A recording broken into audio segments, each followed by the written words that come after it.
कहानी एक ऐसे घर से जहां शादी का माहौल है, लेकिन टेंशन और शांति इतनी कि शादी का घर किसी जंग के मैदान जैसा दिख रहा था।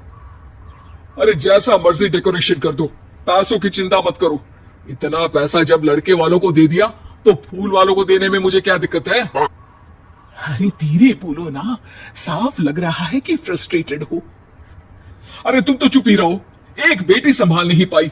सारा दिन मैं काम पर जाता था, सोचता था घर पर बच्चों को अच्छे से संस्कार मिल रहे होंगे, लेकिन नहीं, मैडम को तो अपनी किटी और फैशन से फुर्सत मिले तब ना।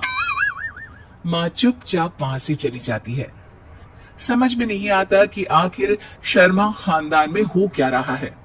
कल तक चिड़िया सी फुदकने वाली शीना की शादी यूं अचानक एक मोटे काले लड़के से क्यों हो रही है।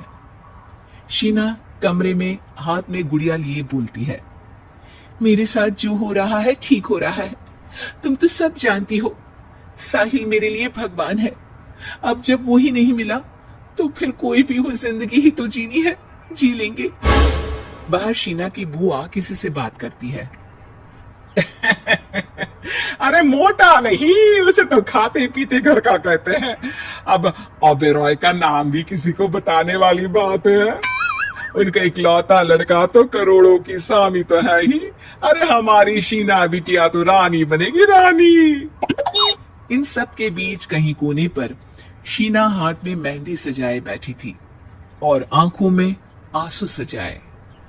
और वो समय भी आ जाता है जब शीना मंडप के नीचे हाथ में वरमाला लिए खड़ी होती है, लेकिन तभी अफरा तफरी मच जाती है। कोई कहता है, अरे लड़के की माँ को हार्ट अटैक आ गया। अरे अच्छी खासी थी, कैसे हो गया? अरे कहते हैं ना, किसी किसी लड़की के पैर अच्छे नहीं होते, हो सकता है कि मनहूस है ये लड़की। शीना पास खड़ी सब सुन रही थी। फिर शीना अपने कमरे में आ जाती है। शादी ये कहकर नहीं होती कि लड़की मनहूस है। अब लगातार शीना के लिए लड़के देखने आते, लेकिन आस पड़ोस या किसी के कहने पर शादी हर बार टूट जाती। लेकिन एक दिन, अंकल, मैं काफी दिनों से आपसे मिलने की कोशिश कर रहा था, लेकिन हिम्मत नहीं हो पा रही थी।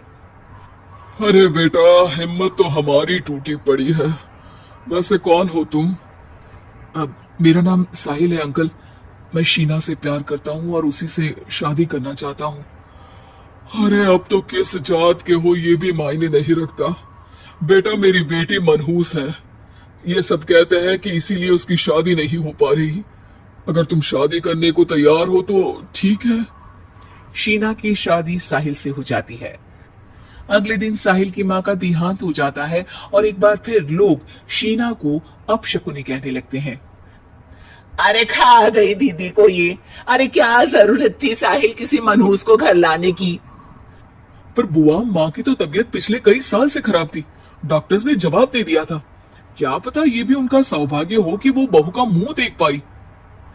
अरे बहू का मुंह देख पाई, या ये कह लो कि बहू का मुंह देखते ही स्वर्ग लोक सिधार गई। खैर, हमें क्या, घर तुम्हारा है, हम तो चले। अब शीना को खुद पर ही शक होने लगता है कि कहीं सच में वो अपशकुनी तो नहीं। साहिल, हम दोनों की शादी नहीं हुई होती तो अच्छा था। देखो ना, कैसे पहले मेरी शादी टूटती थी और अब तुम्हारी माँ भी। अरे ऐसा कुछ नहीं होता शीना, अपशकुनी वगैरह कुछ नहीं होता। ये सब तो ईश्वर के खेल है। वो शादी तुम्हारी इसलिए टूट गई क्योंकि तुमको मेरी पत्नी बनाना था, और माँ का जाना तो तय था। वो काफी बुजुर्ग थी, साथ ही एक ऐसी बीमारी से जूझ रही थी जिसमें डॉक्टर्स भी उन्हें नहीं बचा पाते। शीना साहिल की बात सुनकर तसल्ली कर लेती है और वहां से चली जाती है। अगले दिन, शीना, अरे ओ शीना। क्या हुआ? उफ, कहीं फिर मेरी वजह से कोई नुकसान? अरे नहीं नहीं शीना, तुम जानती हो, जिस प्रॉपर्टी के केस को हम बरसों से लड़ रहे थे उस पर फैसला आ गया, वो भी हमारे हक में। अब हम करोड़पति हो गए शीना। शीना शांत रहती है।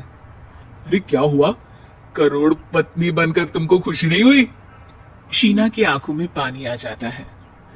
चलिए जी, कुछ तो अच्छा हुआ मेरी जिंदगी में आकर आपके साथ। साहिल शीना को गले लगाकर कहता है, मेरी नई नौकरी भी तुम्हारे ही आने से लगी। ये प्रॉपर्टी का केस जीता।